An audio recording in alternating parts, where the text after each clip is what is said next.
yet the end is nigh. The end has passed. The season is done. And now it's time to recap it. This is Talk of the Trinity.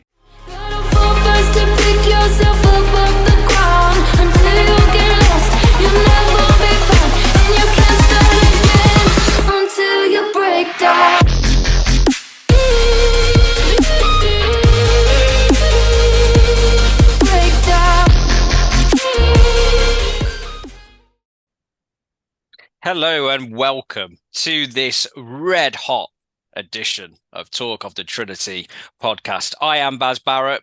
With me is Mr. Trinity himself, Will Forrest, who, as you see, is just trying to keep a cool temperature with all of the hot news. And, there's just so much going on with Villa at the moment. But of course, you already know that and you're fully up to speed, because you have been checking out our Twitter page at Talk Trinity, whereby we have been keeping you fully informed of all of the latest incomings, outgoings in the playing staff side and also on the non-playing staff side, which is going to be a big feature of our episode this evening. And if you don't know what we're talking about in terms of our Twitter page, we sometimes put videos of dogs playing football. So get yourself on there right now to check out everything you need to know. And we got a poll or two always on the back burner and the front burner and whatever a middle burner is. But it's always there ready for your input, likes, retweets, comments, whatever else you want to do to get involved with the Villa this summer, because there is plenty to get involved with. You can check out our previous episodes on our YouTube channel. You can look at the ones whereby you can see our delightful visages, like tonight. You can watch the ones where you don't get to see us. And we're not going to judge which ones you prefer. They're all good. Or if you've already made a decision that the audio version is the one for you, if you're out and about, if you are enjoying a picnic outside right now in the, I suppose it is technically a heat wave in the UK, anytime it goes above 20 and it's sunny and not raining, that counts as a heat wave here. But what a better accompaniment to your day out. You got the Pims, you got the crisps, you got the dips, you got your various breaded accompaniments and a bit of Talk of the Trinity. What could be better than that?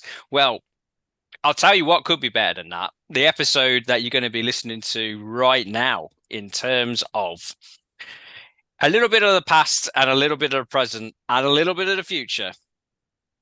If you know, you know. Because we're going to talk about the big news event. Well, or is it a big news event? One of the big news events this week off the field at Villa. And we're going to use that as a springboard to have our long-awaited season review of the events that have happened in the 2022-2023 season.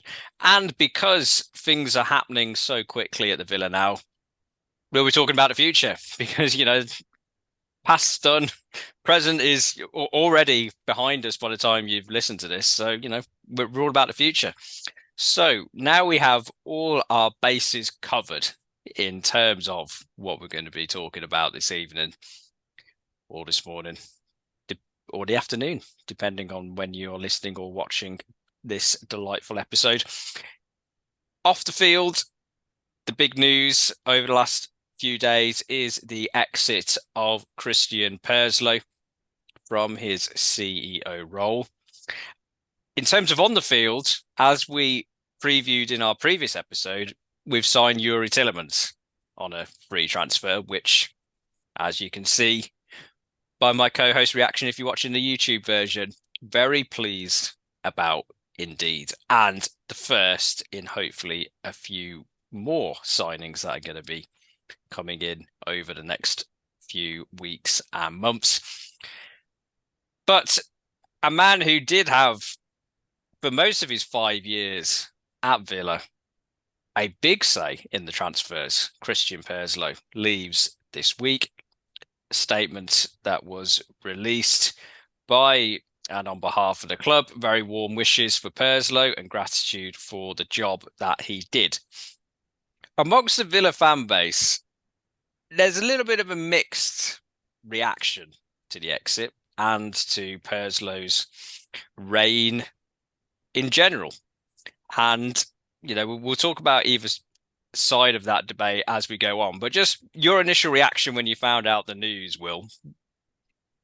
Were you stunned, stopped in your tracks, happy, jubilant, upset, none of the above? Definitely shocked by it. Didn't see it coming. Though when you really look into the job that Purslow was brought in to do, then it's no surprise, because I think at the end of the day, he's done what we asked of him. He came in with that 5-year plan to get us a stabilised team within the Premier League, to get us back into Europe, to get us competing for big name players, to be able to bring in the best of the best, and to also be able to grow the club. And he's certainly done a very good job helping with all of those things. When you see that, Belgium international Youri Tielemans has just joined us, along with some of the signings that we got last year, Kamara, Diego, Carlos. You'd have never thought that those would have joined the Villa, at that time when we didn't have in football. Also Belgian international Dendoncker. Well, he did. I mean, look, not every signing's an amazing one or one that surprises you, but Kamara and Carlos were definite surprises last year because of the teams that they were linked with and because they were in Europe. And I think this season, such is the job that Purslow has done, along with the other senior people at the Villa and also the non-senior people, because they've all got to work as a team. The fact that Tielemans joining wasn't really a surprise. It was more of that's a player that we should go after, and why wouldn't he want to join us? Goes to show the substantial growth that we have had since those dark, gloomy days in the Championship. He got Dino in, which was the best thing that could have happened for us back in the Championship, along with Jack Grealish returning from injury at that time. We stayed up. And as I say, he's helped us get players like Emery Martinez, as well, Ollie Watkins. And with all the other things that he's been doing outside of the football, like first team football and whatnot, working on the North Stand project, on the project with the local council to try and get Witton Station integrated really with the Villa, to help with all of the, go hand in hand with all the works that we're doing. He really has done a fantastic job. And I imagine that you'll be going on to this in a minute. The one thing that leaves a sour taste, and unfortunately, it's like when you have a nice ice cream, Neapolitan, you get all the strawberry, you get all the vanilla, and you have that little bit of chocolate, and you're like, oh, mate, that was rank. It's the one thing you remember. And it was the Steven Gerrard appointment. And we forget really sometimes that when Gerrard first come, yes, there were mixed emotions from fans, but I'd like to think that the majority were positive. He did very well to start with. There was that new manager bounce. And then it started to trail off with the results. And it got to a point where we had to get rid of him. But there was all the main thing that people are talking about at the moment is that Gerrard appointment and how it went sour and how he was appointing a mate, and that's the only reason Gerrard got the job and whatnot. But at that time, we needed a young manager who was different to Dean Smith to try and galvanise the club. Gerrard had done a very good job at Rangers prior to coming to us. No, it didn't work out. But that's one thing that Purslow has got wrong. And at least we didn't go down under Gerrard. If we'd have gone down then, he'd have tarnished everything. But we didn't. We stayed up, finished 14th or whatever under Gerrard. Wasn't pretty. Unai Emery came in, and I think with Nassif Suarez being the main orchestrator of Unai Emery coming in and then bringing in Heck and going after Monchi and all of the other people, the writing sort of was on the wall for Christian Purslow. But he should be celebrated for the distance that we've covered in regards to our goals over the last 5 years. So, you know, I'm sure we'll be onwards and upwards to better things with different people in charge and with a different model of how the club should run. But by no means do I think that Purslow did a bad job. In fact, I think he did like an 8 or 9 out of 10 job, really, with the only blemish being the fact that we were crap under Steven Gerrard. Yeah, the Gerrard side of things, I'm gonna leave for a moment to the side because I think that will. You may have already seen this coming. That will quite nicely link into our season review, but to focus on the positives, because I agree with you, the positives do outweigh the negatives, and the simplistic way to look at it is look where we were when he was hired and look where we were when he left. I mean, admittedly, it's simplistic because it wasn't all because of him that we are where we are now. But I think it's fair to say when he was hired, we were a bit of a joke, really, in terms of on the field, we were going nowhere, really. We were almost going nowhere on the field because we were almost going bust. So we almost had no players to put on the field. But we sorted out that minor detail. But it was a boom or bust approach in that second season in the championship. And we almost went bust. So in terms of that, that was not a long-term sustainable plan in terms of what we had in place. So he came in and changed that around. In terms of transfers, one of the most common thing that is said now about Villa's transfer business is, oh wow, they just go and get it done.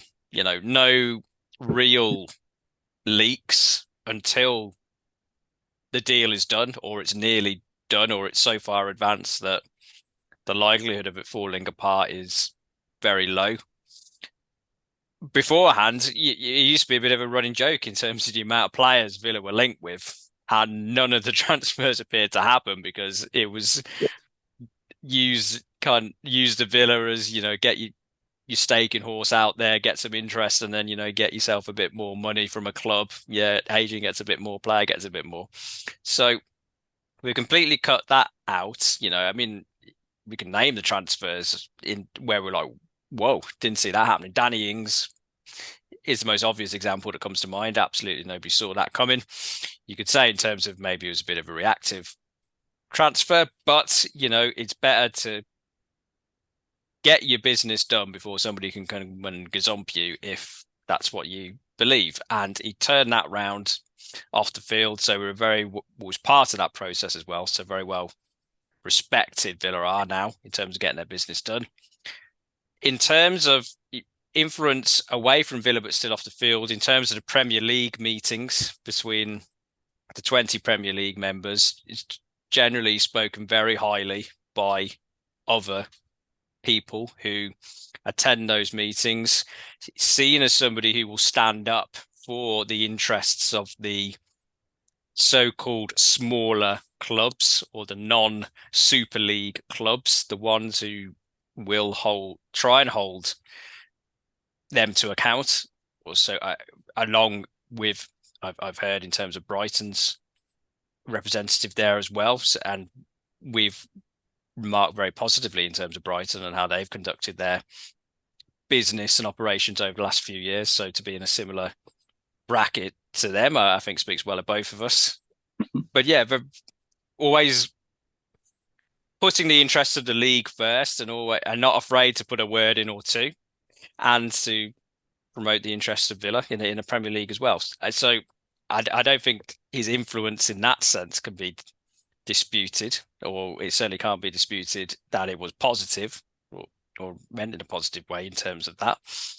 And the fact that we've established ourselves in the Premier League, the commercial side of the business, which sometimes gets the roll of the eyebrows in terms of, well, that's not the most important thing in terms of football. It's about winning and, winning trophies. On the football side, it is. You can't disagree with that. But in an increasingly competitive football and sporting marketplace, being able to maximize those revenue streams beyond the turnstiles and the Premier League placement money and the TV rights, although that is, a lot of the money that you're getting in, able to maximize those alternative revenue streams. He's helped us improve our position in that regard significantly. And you mentioned in terms of, the local development links, in terms of the stadium, also in terms of the academy. The academy, it was on the way before he joined, so I think that has to be said. We were making steps before he joined, but it's also fair to say that the academy is in a much better shape now than it was 5 years ago, and our pathway and other such cliches is now well established. We're respected in the Football League in terms of giving our young players a chance out in the various tiers of the Football League. I mean, in the Championship, very successful. A number of players, Archer, Ramsey, Tim before, even the Camber, not quite on the youth player, but, in terms of, you're going to get a deal from Villa where the best interests of the players are put in heart. And, we look at if the club's right and everything as well. And, you've seen that in terms of some of the players who we sent out on loan lower down who hasn't been getting the games, and we've gone, nah, sod it, they're coming back. So we've sharpened up much better, to butcher the English language, in respect of that as well. And ultimately, we're a club who are in a much better position than we were 5 years ago. As you said, the brief was complete. And for reasons we'll come on to, I think it was, I'm not going to go quite as far the victim of his own success, because there is a very big caveat to that we are going to come on to. And also, some people didn't like his media profile in terms of thought it was a bit of the Christian Perslow show rather than focusing on the club. I was not too bothered about that personally, because most of the time I thought he was talking sense most of the time. And yeah, he wanted a bit of the glory, but to be fair, I think he'd done a good job. So you suspect our next CEO or person who takes on some of the roles, just because you naturally get somebody who's a bit different following on from the predecessor, won't be as media centric, but it's never the be all and end all with me when we were doing all right.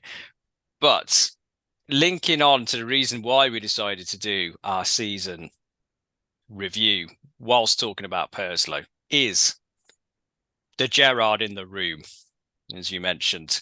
The feeling that Gerrard was his appointment, that it was perhaps not necessarily, some people will say, not necessarily a footballing decision solely as regards why we hired him, that it was it was too much of a gamble in terms of getting him in, and the result was to be anticipated.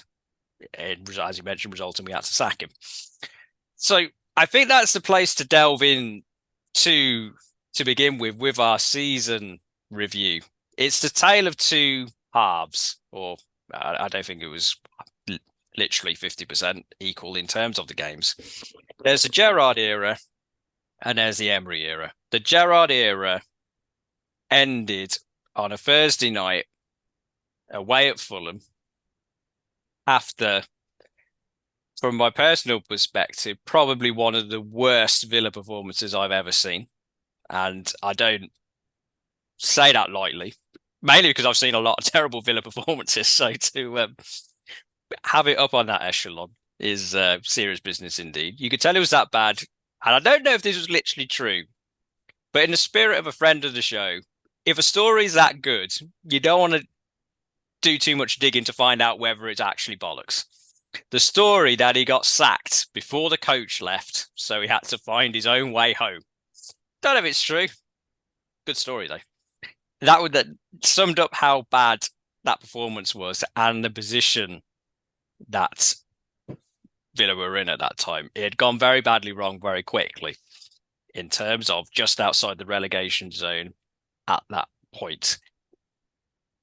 The Emery side of the coin is the happier side of the coin, so we'll end with that later on.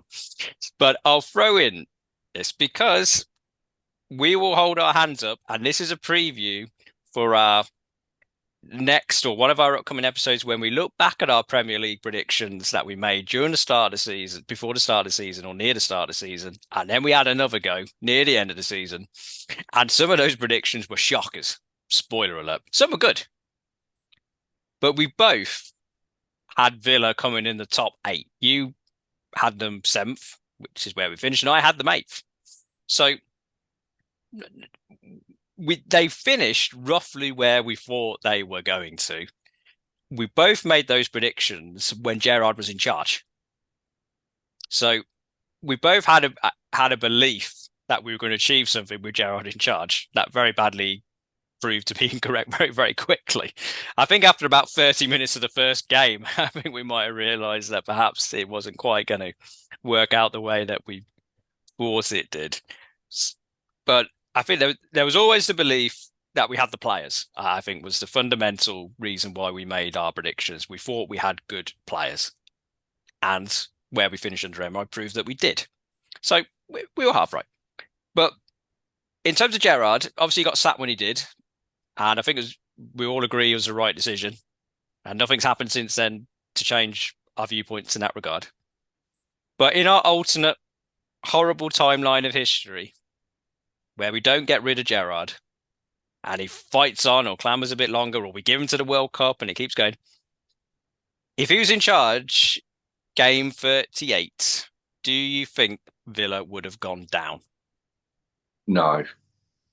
I genuinely do not think we would have gone down. The thing with Gerrard is, and yes, we were awful, and we made our predictions before the first game of the season. It was after Man City had played Liverpool in the Charity Shield, because I remember us taking the mickey out of fans who were saying that Haaland would be rubbish just because he missed a sitter. Turns out we were right about that. Turns out I was right about 7th as well. You're very close with 8th. Just to put that out there. But I think that with Gerrard, as poorly as we were playing, and as close as we were to those bottom 3 places, his name was still enough to attract a certain calibre of player. And whilst it may not have been enough to attract really, really, really, really good players to come and join us when we're amongst a relegation battle, it would have been enough to attract proven Premier League players who maybe weren't getting the minutes that they wanted, or were happy to get another 50 or 60k added on to their wages at the moment. And it would have been enough to keep us up. And we would have finished around, I think we'd have finished below Chelsea. We'd have finished like 14th, 15th in the end. And would that have been enough to have got him sacked? Well, probably at the end of the day, because he didn't get into the top half. But would Unai Emery have gone elsewhere in that meantime? You know, with the teams that got rid of their managers, would Chelsea have looked at him? Would Tottenham have looked at him? Would any of the others abroad that got rid of their managers? So, yeah, I think Gerrard would have kept us up. Now, I imagine that you're probably going to say different, and I just can't bring myself to say. I think that there were 3 teams who would have been worse than us, you know. Ultimately, that's all you need, isn't it, to stay in the Premier League? But the fact that he was able to bring Kamara, Diego Carlos, Dendoncker as well, you know, and players before them into the club, like Coutinho as well, you know, big names who were sought after by other teams, I think would have been fine. I think the problem that we had is that Steven Gerrard heard our podcast when we did the season preview, heard us saying about how well we do, and he thought, right, fuck that. I'll show you. Tyrone Mings, you're no longer captain. I'm pretty sure that happened after the episode. It's now John McGinn. By the way, Tyrone, you're dropped. Ollie Watkins, I might play you. It depends on heads or tails between you and Danny Ings. I want to have 2 cams, but I'm not exactly settled on having 2 cams. And even though I've got 2 cams, one of them won't be playing as a cam, even though I'm telling you that they both are. And I'm going to put Ezri Konsa in, who has been shocking all of last season. And we're going to take it from there, And he just absolutely buggered everything up before the season even started. Had he have not done that, would things have turned out a bit differently? Potentially. I'm a big firm believer that the way that he treated Tyrone Mings in that dressing room would have had Tyrone Mings' friends going, "Oh, I'm not happy about how they've treated Ty." And then something happens to another player and it's, "Oh, I'm not happy about how they've treated him either." And the group gets bigger and bigger and bigger. And I think that's ultimately what happened with him anyway. The way he was apparently talking to players and the lack of respect and how he was digging them out in the press, And yes, there's the whole Beale leaving as well. Beale was apparently the brainchild behind it all. Neil Critchley couldn't even go to Australia for the pre-season tour. But yeah, I think Gerrard made a rod for his own back before a ball was even kicked. And yet you look at that now and it's stark contrast, isn't it? The way that Unai Emery has made everybody a family. He's given them all 100% confidence boost. They all want to play for him. He's united the fans and the team again, because the fans and the team, there were starting to be cracks under Gerrard. There wasn't the atmosphere and whatnot. Players like McGinn were being dropped, and look at the season he's had. Second half of that season, he's been fantastic. Yeah, he did it to himself. Shot himself in the foot, right before the season started. He slipped over as the ball was coming to him. Whatever you want to say he did. I think he would have kept us up. It would have been nowhere as pretty as we are now. And I think fans would have been calling for his head at the end of the season anyway. It just happened a lot sooner because that Fulham game was absolutely atrocious. To think that those same players went on to beat the teams that they did in the latter parts of the season, and after he left, is just phenomenal. We spoke about it last time. You don't always need a new manager bounce. You just need a manager who knows what he's doing to give players the confidence, and you can take it from there. And that's exactly what Unai Emery's done for us. But I've answered, very long-winded. Do apologise. Long and winding road. What about you? Do you think that we'd have been under that thick, bold line with red highlights when you look at teletext? We would have come bottom 5, which mass fans will tell you is either 16th, 17th, 18th, 19th or 20th. So you look in terms of who came 16th in the table after we appointed Emery. Forest was 16th on 38. I think we would have got less than 38 under Gerrard. Bottom 4. Yeah, I think we would have come bottom 4. Do I think we would have gone down? I can't quite say I think we would have gone down, but we would have been close. Because you look in terms of the teams down there, Southampton went down, bottom of the table. We went to Southampton and won away. So that's 3 points that would have kept us around there. Leeds played them. One of the last games of the Gerrard era. We beat them at home under Emery. Would we have beat them under Gerrard?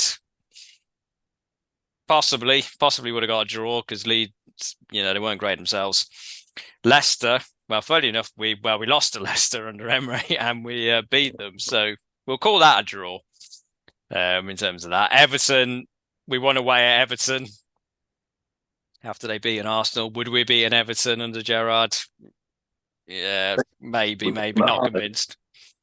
Yeah, so, we did beat. That's because it appears that pretty much every year we're recording this before the fixtures have been released for the 2023-24 season. But We don't need to see the fixtures to know. We'll play Everton at home in August. It'll be on the telly and we'll win. Because that's just basically what's happened over the last few years.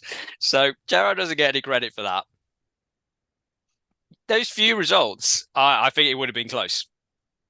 In terms of the players, I take your point because, well, Emery only brought one in January, Moreno. Would Moreno have come under Gerrard? No. Would it have been catastrophic? Not taking anything away from Moreno, because I think we all agree he was a very good signing and fitted in very, very well, and we hope he gets back fit again soon. But under Gerrard, our biggest problem wasn't a left back. So there would have been a lot of other things going on. But I think in terms of the point you mentioned, and we've talked about on the podcast throughout the Emery era, is even from the first game under Emery, it was clear what the plan was tactically. Did we know it was going to work? Well, we were hoping. We gave the benefit of the doubt because of his experience, and also getting a win in the first game also helps in terms of playing those doubts. But we had a plan and we were going to see it through. And then you could say, well, either the plan was shit or the plan was good. And the plan was very, very good indeed. Yeah. We didn't have a plan under Gerrard. And unfortunately, that became apparent very, very quickly during the course of this season. You mentioned in terms of Beale going, big impact, we thought at the time, understated, I think, in terms of how much of an influence forward was going to be. Brickley ended up being a bit, you could see the logic behind it, but ended up being a bit of a disaster, unfortunately. And I think the point you raised in terms of the season went south as soon as Gerrard dropped Mings, I don't think necessarily as soon as he dropped him, that was it. That was curtains for him. Because what I think it did, that little alarm clock, the timer was set and it had doubled the speed. If we would have won away at Bournemouth, so as we said, we beat Everton. If we would have beat West Ham, and that was another pretty poor game, in all honesty, at home. If we would have got wins out of all those, the heat from the way he treated Mings wouldn't have been as big because we would be winning, and winning is the ultimate currency. In terms of, do I think it would have come to bite him in the proverbial later on? Yeah, possibly, because the clock's ticking and, you're delaying the snipers coming for you as soon as something goes wrong. So he made that big decision. People, as you say, probably beginning a few people in the dressing room already, as soon as it happened, were not happy. We lose the first game and we're dreadful. A few more going, okay, that was a dreadful decision because we dropped the captain and we were awful in defence and we lost. Poor performances against West Ham. A few more get on. To be fair, the only positive performance, even though we beat Everton, we got a good point against Man City at home. You're kind of thinking, okay, maybe that's a turning point. Maybe the attitude is there. Maybe the support of the players is there. Yeah, I think it became apparent, and I think the Fulham game was the nadir of this. I've never seen a game start so quickly and it becomes so obvious within such a short period of time that the players on the field, not literally looking around at each other, but mentally looking around at each other going, what the hell are we doing? I've got no idea what we're meant to be doing tactically. Even to the extent in the first half, from what I can remember, basically all Fulham did was attack down our left-hand side, and the players didn't know how to react. Didn't know how to sort it out. Whether that's because I don't think they forgot how to play football, but I think that was just the culmination of we are not tactically prepared for this. We're not mentally prepared. Things going on. We haven't been playing very well. I mean, we played, I think, Forest and Leeds a few games before. We were pretty poor in both of those from recollection. So it was... The Leeds game, sorry to interrupt you, was diabolical. If you remember, I think we started quite well. And as soon as Leeds had a man sent off, we settled for a point. And it was the same against Southampton. We just about beat them at home. It was as if we were being forced to get points from these teams. Like, you will have these 3 points and you would like these 3 points, so you will have this point. But you're right, Fulham was diabolical. And just to add to what you're saying about the players looking round, there's that fantastic meme of Steven Gerrard at Ellen Road talking to Philip Coutinho, and he goes, "You know what to do." And Philip Coutinho says, "No, I don't." And Gerrard says, "Say hello to John for me."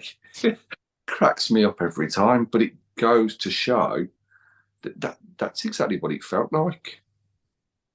Yeah, and I think when the end came, not a moment too soon. And in that spirit, our older viewers, listeners may have seen on TV a show called Room 101, where the guests nominated items, people, events, whatever it may be, to put into Room 101, which is basically hell, purgatory, banished from the face of the earth, never to be seen again. And Frank Skinner was the host for a while. I think Paul Merton did it for a while. They'd have a jovial conversation, and then a decision would be made to pull the lever, to quote our American friends, lever for the English, and it would go straight into Room 101 if it was deemed appropriate. I'm pulling the lever on Gerrard discussion right now, because we could be here all day, but right, now we've banished the Gerrard era into the oblivion of history. We can move on to the happier side of Villa's season. That puts that smile back on your face in terms of the Unai Emery era. And really, it's just, it's a greatest hits, because we've spent most of the rest of the season on the podcast talking about how great Unai Emery is. So in terms of, go and check out our previous episodes where the evolution of Unai Emery's Aston Villa is placed right before your eyes. Ears, can you be placed before ears? But we have talked about how the style of Emery was very apparent from pretty much the first game, how the defensive shape was sorted out first, how the defensive block, how the organisation was very apparent from the earliest days, about how we became hard to beat, how we had a plan away from home. We had that fun time where we were having discussions about, are we ever going to be any good at home? Because we're very much being set up on the counter. But we even became good at home, finishing the season with the longest run of consecutive wins in the Premier League era since the inaugural Premier League season 1992 to 93, where we came second. And on the form table under Emery, we would have come third. But there's many other things I could quote in there, about uncles and Bob and those type of things. So we can't go too far into that type of nostalgia. But fair to say, in the expert analysis that you've come to know and love from this show, we got a lot better under Unai Emery. And boy, was it good to watch that evolution. And the end of the season, celebrating European place qualification into the playoff of the Europa Conference League, along with our good friends Brighton. What a nice day out that was. Even summing up how great the season ended, a prediction that I thought would come back to haunt me in our Brighton preview, where I said we'd be united together laughing at Spurs. Even that came true. Unai Emery, eh? Not really much to say apart from he's bloody brilliant. Wow, yeah, I think you've hit the nail on the head there. You could just literally have a t-shirt out that said, Unai Emery is bloody brilliant. The fact that he transformed us into an even more colossal machine than Optimus Prime on a good day, it is fan-bloody-tastic, and it makes you wonder, well, what would have happened if we'd have had him from the start of the season and he'd have had even more time to implement this new style? Because, as we said a few times, that it did seem a bit boring at times. The way that we were playing football, Palace at home, was one of the most boring games I've ever seen. Nearly rivals that Everton 0-0 where Wayne Rooney played against us, and neither of us can remember what happened. I remember Dion Dublin, yeah, dominated. But it wasn't the only game, and there were more games. And Emery turned around to the fans and said, please just be patient. Trust the process. We really appreciate you. And I think the one thing that he did, which was amazing, is that he started every single interview by saying thank you to the supporters after matches. And he built that relationship back up to what it was like under Dino, because it was fantastic under Dino as well. And, you know, they gave him the time to implement his style, even when it didn't go according to plan against Leicester City at home, where Kamara got caught on the ball a couple of times. But they learnt from it. They evolved. You look at the Coutinho goal against Arsenal at home, how we cut through a team who were top of the league and flying at that point, and just had him on toast for the goal. You know, he was a breath of fresh air through B6, and with a summer behind him, with the keys to the city, and being able to bring in who he wants, both from a staff point of view and a playing point of view, and to have more time to develop more styles, because I don't think that this is just what we'll be playing next year, is how we played this season. Unai Emery is a meticulous thinker. You know, he's been praising the style of play of Sunderland, Andorra FC. He's been watching Barnsley and saying how well they do in, or exciting their style of football is. And you can see that he'll have different styles for different competitions, different teams. The formation will be very fluid, very much, I suppose, like Bielsa at Leeds at times when they were actually doing quite well under him. Except we could defend. Yeah, except, well, that's the thing. You know, Under Emery we can. Our defending has been top notch, and to be able to pull out one player of the season to give a definitive gold medal to one player is incredibly difficult. Yeah, I'm going to ask you that later on as a spoiler alert to pluck that gold medal. So we'll put that on the side. But I think in terms of it, you mentioned the game against Palace where we won 1-0. That was the first in the streak of wins that we had at the end of the season. And I think those games, in a microcosm, perfectly encapsulate the journey that we went on under Emery. Because I agree with you in terms of, I think we can be better next season. Certainly a week is a long time in politics, they say. A summer of pre-season training is absolutely, definitely longer. I'm not convinced going to America is the best idea, but anyway, you know, that's the commercial side that I was previously singing the praises of personal life. So, you know, you win, you know, you can't have it all. But no, I'll let you. You're eager to get in that point there, so I'll let you go in there.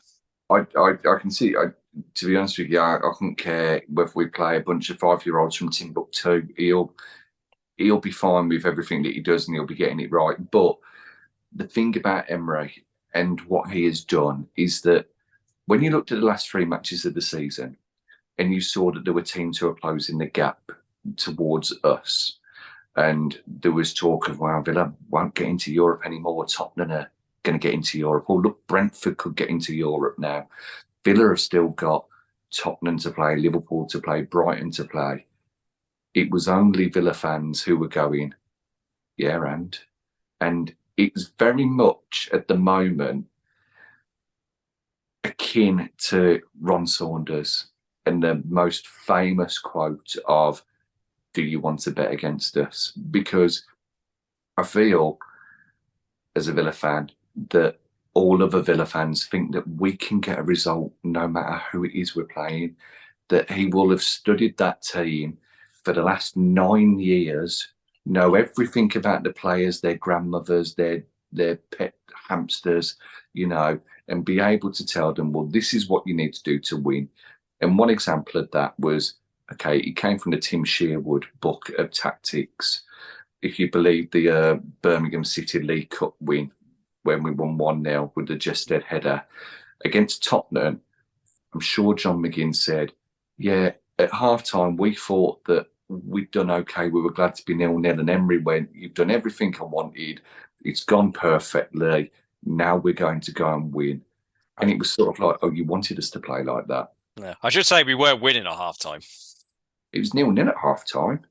No, we went 1-0 up, Jacob Ramsey early. Away. I thought you were talking about the home game at the end of the season, no. The clutch game. No, away. We've gone on a journey, in terms of from the home to away. But yeah, I mean, in terms of the away game, because I'll bring that round to the home game, because, one of the teams we played twice under Emery, near the start and near the end. Yeah, the away game, to steal your thunder, I do think, because we'd lost to Liverpool in a game before then at home, and I think there was a feeling of Spurs.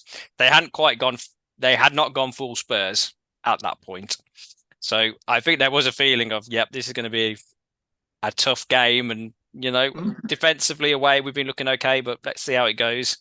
Yeah, I think at half time there was there's actually nothing to fear here. And then, as you said, we went back out in the second half. 2 goals, 2-0. Spurs get booed off. Happy days. And bringing that to the end of the season, where, as you said, Spurs were, they were breathing down our necks by that point, because they were about 15 points ahead at one point. So they're kind of like fallen over and then stumbling trying to get back up. But, if they would have beat us, then, they would have come above us, as the league table at the end of the season shows. But we were ready for them. Spurs were dreadful, I think it's fair to say. I mean, in terms of that first half, but we didn't let them play. Which I don't think they were stumbling to get back up, to be honest with you. I think that was Harry Kane trying to win a penalty. Oh yeah, just stay there. I mean, it doesn't matter now. I think it was a penalty. It's soft, but it was a penalty. But we get the win number 6 in the 7-game streak, or I think it was 7 in that streak. But yeah, summed up, those what the Americans would call the clutch games at the end of the season. Spurs, your rivals, you have to win. Brighton at home had to win in order to qualify. You've got, that transition. The point I was going to make, Palace at home, first game in that streak, pretty poor. We don't really see what's going on. Or we think it was going to take a while to get into fruition the way we really wanted to play. Bournemouth at home, we won 3-0. Wasn't a 3-0 game. We were a better team. I think we let Bournemouth kind of be a bit closer than what it should have been.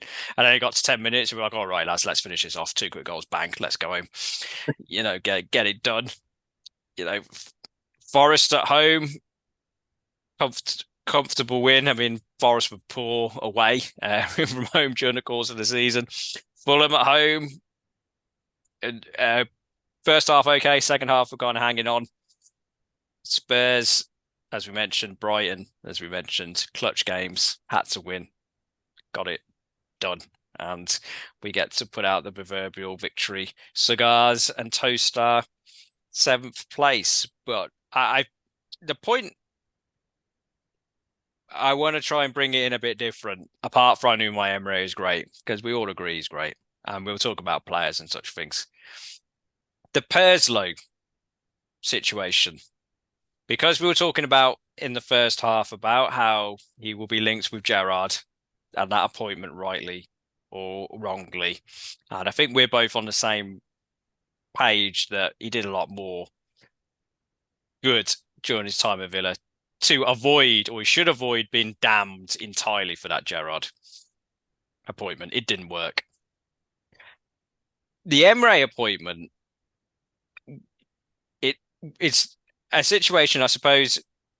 Perslow was the chairman's man to put that plan into operation. We talked about off the field, getting him into Europe on the field, because of his previous expertise and his previous experience at other clubs, such as Liverpool. Gerrard appointment has to end for reasons we've discussed and want to push to the back of our minds. The Emery appointment wasn't one front and centre Perslow. It was the chairman's choice. They did the majority of the heavy lifting to get Emery in. And I think the fact it worked so well hastened the end for Perslow, but not because of, oh, sorry, your choice of Gerrard was crap, so sling your rook. It was, we can do this. We got a bit of a feel for this now ourselves as chairman. We've got a bit more knowledge now. We've appointed other people into roles off the field. Huck being the latest, for example. We think we got this covered now. It's like in terms of the stabilizers on a bike. You've learned to ride the bike. The stabilizers come off. You kind of jiggle a bit to begin with, to use the technical phrase. And if you don't crash into a tree, you never put the stabilizers back on. And I think the appointment of Emery was such a home run by the chairman and has elevated us a lot higher, a lot quicker than even they would have thought at the time. I mean, they put the Perslow with Gerrard, his reputation, you could say, was put on the line with Gerrard, unproven in the Premier League. Didn't work. Chairman for Emery, you could say, even though success at Villarreal, success at Seville, they were putting their proverbials on the table, the chairman, by giving Emery the longest contract a Villa manager's ever had, highest wages a manager's ever had in Villa history. January transfer window saying, who do you want? Because we wouldn't have bought Moreno if Emery was not in charge, I don't think. So they went all in, the chairman, on Emery. And because it worked out so well, it's a wonderful benefit of hindsight. We can turn around and say, oh, yeah, it was always going to work. What a great appointment that was. At the time Emery was appointed, there was, I don't think there was hostility amongst the Villa fan base. I don't think, I mean, sure, you can find individual examples. I don't think there was a feeling of, oh, God, what a terrible appointment. This is going to be rubbish. You know, what we're doing. I do think there was a significant portion of the fan base who were, I'm not overwhelmed. I can see the logic. I'm just going to wait and see how this goes. You know, I'm not going to call for his head immediately. I'm not going to get my bed sheets and paintbrush out. But yeah, I need to see something relatively quickly, you know, to kind of put my mind at ease. And that's what the chairman made the call, and they got they got it spectacularly right. We keep saying how great that Emery appointment was. So, as you mentioned during the first part of the show, that hastened the end for Perslow, and you can't blame Perslow for somebody else making a home run in terms of a managerial appointment. And you know, we've just been turbocharged to the next level because of that choice of manager. And the most exciting thing from a Villa perspective is 7th is the highest finish we've had in the Premier League for 13 years, if my maths is correct. Most Villa fans, I would suspect, are not of the mindset of, well, 7th, you know, that's really as far as we can go. You know, what a milestone achievement. It is a milestone achievement, but most Villa fans are thinking, we can do better here. We can win a cup competition. We can come. Well, why can't we come 6th? Which is better than 7th. Mass fans will tell you. Why can't we come 5th? Why can't we come 4th? You know, in terms of we can go toe to toe with some of the teams. Brighton we beat, did the double. Newcastle we beat, although we did get hammered like we historically have done against Newcastle at least once a season. But why not? You know, we got nothing to fear. And you know, that's the Emery effect. And you know, in terms of everyone at the moment is just living in Emery's slipstream. And you know, I think that was the real, you know, reason for Perslow going, because we will take it from here now. we got it on this next level. You know, we're going to see where this journey goes. And we mentioned it in a different way. His legacy, I think, is assured personally. I don't think, to look at it from that perspective, I don't think there's any disgrace in terms of, regardless of the Gerrard appointment, we just got somebody better, infinitely better. And it's great. And we've been linked with Monchi from Seville as, you know, kind of football off the field, very senior role. Great hire as well. We're just getting better. And, you know, good for us. Doesn't mean we have to point the finger in terms of saying people were terrible and rubbish. But speaking of pointing the finger at people and saying they are terrible and rubbish, we're not going to do that first. I pulled you up a little while ago in terms of talking about player of the season. We're going to throw that in there now. We're going to move on to some more individual talk. Who's your player of the season? Oh, mate, it's so difficult because there's so many players who it could be. Honourable mentions, first of all. Okay. Emery Martinez, honourable mention. Probably he had the most successful season out of any Villa player because of Argentina and their World Cup win. Honourable mention to Ashley Young, Esri Konsa, Tyrone Mings, Alex Moreno. It's going to be the whole team in it that I go through. Boubacar, Ollie Watkins, you know. But my player of the season, for the fact that he, and John McGinn as well, my player of the season, for the fact that he wasn't really getting a look in, it was very much a case of if you don't sign a new contract, then we're not going to play you. There was the speculation about him leaving. And then he returned with 2 brilliant goals from corners, one of which was against Arsenal. He signed a new contract, Dougie Luiz. And really for the fact that, okay, he got sent off against Fulham, which probably makes him even more of a player of the season because it helped towards the downfall. But the way that he's progressed and become a much better player under Unai Emery's guidance, he's no longer that deep line playmaker.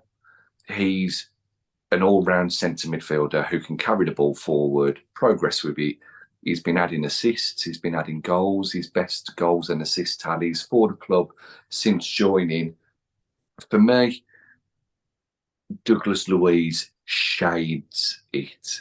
He shades it for me. I always like midfielders anyway, because I was a midfielder back in my playing days. Yep. But Dougie Luiz. There we go. A solid choice and one fans and players player of the season. Yeah. As well. So, you know, the popular choice. I am unsurprisingly going to go for John McGinn as player of the season. I'm going to obviously there's the bias, so I'll get it out there. I mean, the bias will run through this show as being a Villa podcast run by Villa fans, and I've always been a massive fan of McGinn. But this, similar to your reasoning for Luiz in terms of the journey, we touched upon Tyrone Mings earlier being dropped as captain. John McGinn was appointed as captain, probably in circumstances which he wouldn't have chosen, or maybe even in circumstances he might not have agreed with. But then 12 games later, he was dropped. He's not even in the... So all this disruption in terms of being appointed captain, and he's not even in the team. There are a lot of fans calling for his head in terms of he's not good enough to be in the team. He shouldn't be, never mind be captain.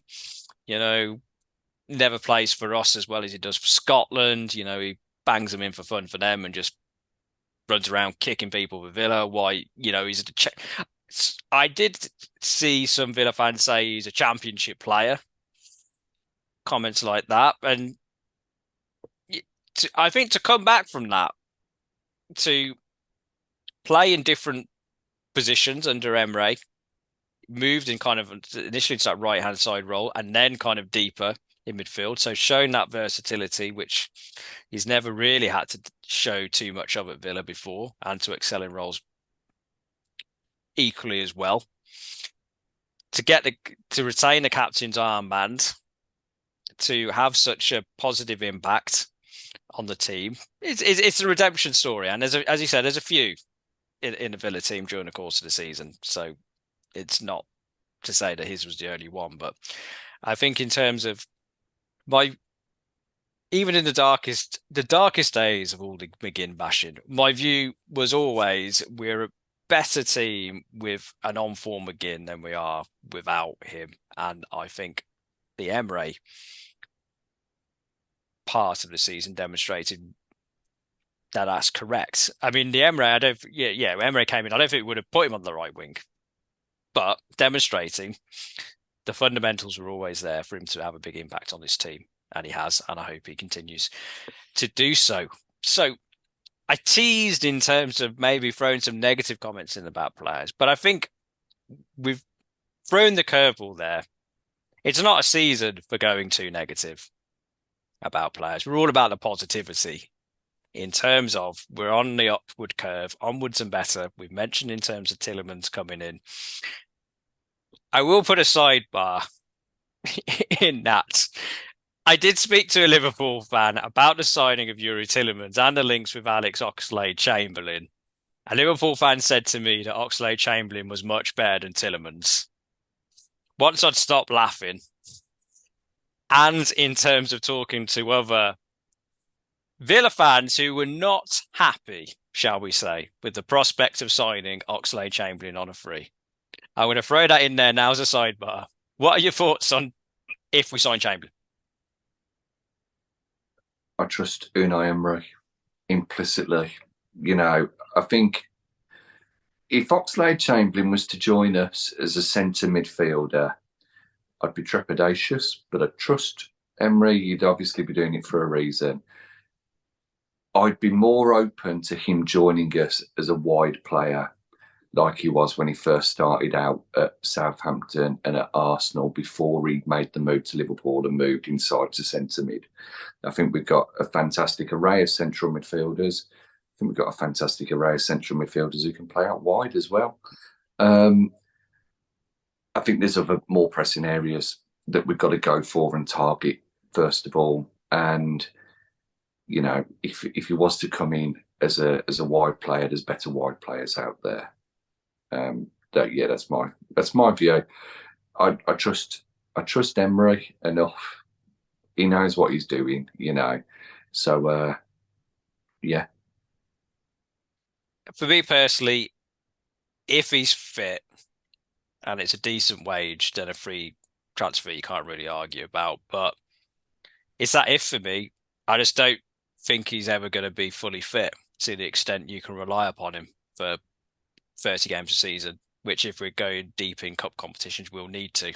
And we've already got, maybe slightly different positionally wise, but we've already got a midfielder who you can't rely on to stay fit for 30 games a season in Philippe Coutinho. And as I said, we're not turning this into player bashing, because a lot of people have been giving Coutinho a bash in terms of because he had the temerity to get injured. I think in terms of I mentioned with Perslow that we just moved on to bigger and better things, and that means that some people have been left behind. I think my view of Coutinho is he got injured at precisely the wrong time this season, and even in that 2-3 month period, we just moved on to bigger and better things. And I don't wish him any ill will or think he's terrible or doesn't care and, he's going to sit there and take the money and do nothing. If we get an offer, kind of Saudi Arabian club is the latest one's been talked about. If somebody will give us a little bit of change and take on his wages, I'd wish him goodbye. Not any hard will. I just don't think we have room for where Villa want to go to have people who we can't rely on to be fit.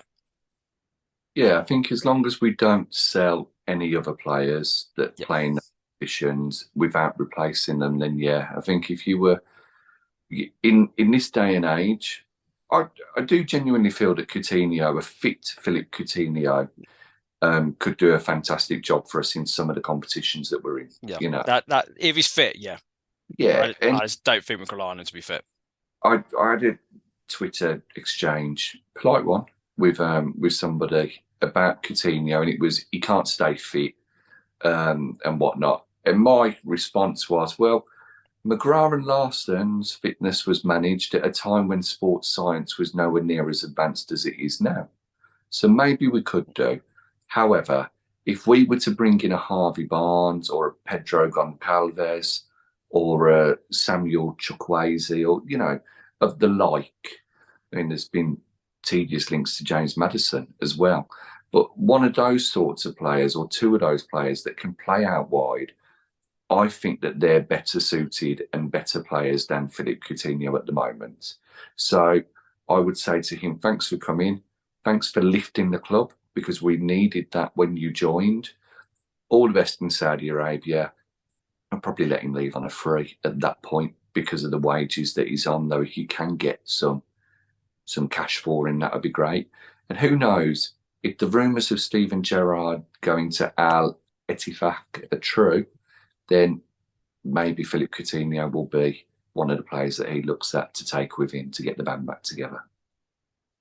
Yep. And, in terms of one-word answer, you mentioned Barnes or Maddison. Who'd you have? Barnes. Yep, I agree.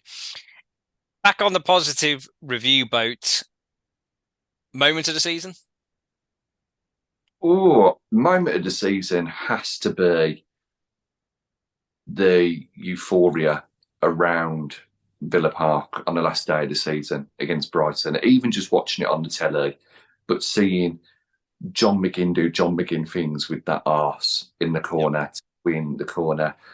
Up there with it, it's got to be Unai Emery's appointment. I think that's got to be one of the most nice surprises. I underappreciated Unai Emery on the first to hold my hands up and say that I thought, I'm not too sure about this. My days, what a fantastic signing. But no, my moment of the season would be that final whistle on the final day. What a perfect way to secure European football. Yep, definitely a great moment. For maybe more than a moment, Newcastle at home. I think that was the first half in particular. I think that was the moment where it was like, we're back. Yeah. We might not qualify for Europe this season, even though we did, as we talked about. But yeah, the days of us rolling over to so-called bigger clubs, all the talk in the build-up was about how we haven't played anybody good. And Newcastle are the great hope to break the top four and that they come and roll us over.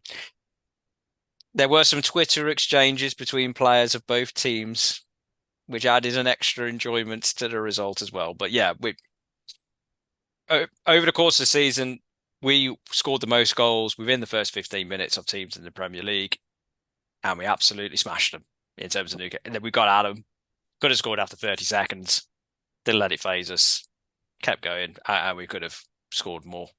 I think that was the moment where, yeah, we got something here. I don't quite know where we're going to go, but, we're a team who people can't take the piss out of anymore. They could beat us. Yeah, we're not going to win every week, but yeah, we're building something. So Newcastle at home for me. I would throw in that there was a game long before that I thought actually we could be onto something. And it was very early in Unai Emery's tenure. And I'm going to mention him because he hasn't been mentioned for a very, very long time. But the one that did it for me was going away to Brighton just before the World Cup. There was the concern that Emi Martinez might not play. Ollie Watkins didn't play in that match. There was somebody else, I can't remember who it was. I think it was Leon Bailey who didn't play because they'd had viruses. Danny Ings came in. We won 2-1 with what was supposedly a weaker team. And it was the fact that we grounded out that result. We had 7 men behind the ball. Brighton probably should have had a penalty for the Luka Dean clearance as well. But I think it was that moment for me that it was like, bloody hell. But if we can go there and get a victory, then, and now he's got that time to settle with a lot of the players over the World Cup period, we actually could be onto something here. I think that was one of the most impressive victories because everybody had written us off for that game. However, the most scintillating performance by far it's definitely Newcastle at home. Definitely. I'm going to throw in an honourable mention to Chelsea away. It's always nice to go to Chelsea and win. And very sad to see Potter go, because I think there's a bit of revisionist history going on, but he is still a very good manager. Us beating Chelsea was the end for him. Getting the interlude, the comedy act that was Frank Lampard back at Chelsea. That, you're welcome, Premier League, in terms of us bringing that to your attention. But lots of positive moments in the second half of the season in particular. Though, coming to the end of our review episode, any other moments, thoughts you want to reminisce on before we wrap it up? We had a lovely 2 weeks where it was me and Dave doing the podcast. Goal of the season. I'd point out, I would personally say goal of the season was Jacob Ramsey against Man United. That was also great, wasn't it? Actually beating Man United 3-1 and Danks' only home game in charge. The 4-0 win over Brentford. We've had some great moments this season. What about yourself? Yeah, Ramsey goal against, well, pretty much you could pick most Ramsey goals. Kind of, in terms of, we're a long way away from Man City and their style of play. They've won the treble. Brackets 115 charges, but they have a certain style of play, a certain goal. Ramsey's now getting a certain style of goal. It's always the running from the edge of the box, bang. Which, funny enough, wasn't a goal we thought he'd be renowned for. We thought he'd be like steaming in, from the halfway line, going past 3 people and whacking it in. So, Ramsey record for him in terms of goals, assists this season, still very, very young. We talked about it before in previous episodes. We forget how young he is. Again, there was, when things weren't going well, talk about how, maybe he's not somebody to keep around for the long term. I think he's proved he's worth his place in the squad as a minimum first choice at the end of the season, and he's going to be around for a lot longer in the future, hopefully. And, we need players like Jacob Ramsey in the Villa squad to really push on in terms of our aspirations to win trophies and bring the glory days back to Villa. And you just hope in terms of, we mentioned the academy, hopefully we can get a few more coming in, establishing themselves in the squad at least. We've had players out on loan. Cameron Archer, we mentioned Aaron Ramsey. We mentioned Tim, if we can get him fit. Places for them if you can go and prove yourself. And, even though they weren't at Villa moments of the season, seeing Middlesbrough fans sing the praises of players we've sent out, Championship, very high level, just below the Premier League. We're doing something right, and that's very good indeed. And speaking of doing something right, we're always doing something right on our Twitter page at Talk Trinity, whether that is keeping you up to date with the latest Villa news, reviews, previews, looking back on the glory days and the glory nights, if that's a future. Come and get yourself involved in that. All are welcome. You can reminisce via our YouTube channel, where all our previous episodes are there for your visual pleasure. You can listen to our audio episodes on our audio providers, Apple, Amazon, Spotify, Google. We are on FanHub. We will be back with you soon with more episodes during the course of the summer. Our prediction recap one. Yeah, stick around for that one. That's just going to be an hour and a half of us laughing at ourselves and each other, probably. But before I pass you over to Mr. Trinity himself, thank you very much for listening, engaging, liking, retweeting, subscribing. We'll be here through the Emery era and beyond that. But thank you very much for now. Be back with you again soon. Yeah. Cheers, Tar. Thank you very much. It's very hot. I'm going to let you shoot off. I'm going to go and get an ice cream. And I will scream next season that I'm Villa till I die. along with him, I promise you that he can be positive at times as we march towards the Premier League title, the Europa Conference League, the FA Cup and the League Cup. And why not go and win the Birmingham South Shield as well? Stick with us. Stick with Unai Emery. Cheers, Tar. Thank you very much. Up the Villa.